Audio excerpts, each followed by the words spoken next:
قبل ما تعمل حملة تسويقية لازم تعرف انت هتخاطب المستهلك ولا المشتري، وهل ده هيفرق معانا؟ اكيد هيفرق في طريقة كتابة الاعلان والتصميم والاستهداف. ازاي؟ يعني انت لو بتبيع حفاضات اطفال، هل انت بتبيعها للمستهلك النهائي ولا للمشتري؟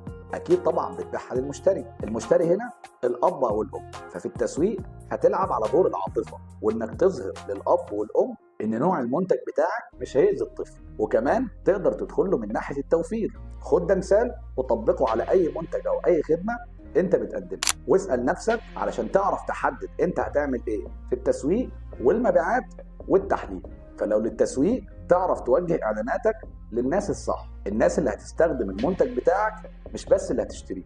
والمبيعات عشان تعرف تحدد كل نوع وتقدر تقدم عروض مناسبه ليهم. والتحليل علشان تقدر تحدد سلوك المستهلك وتحسن من منتجك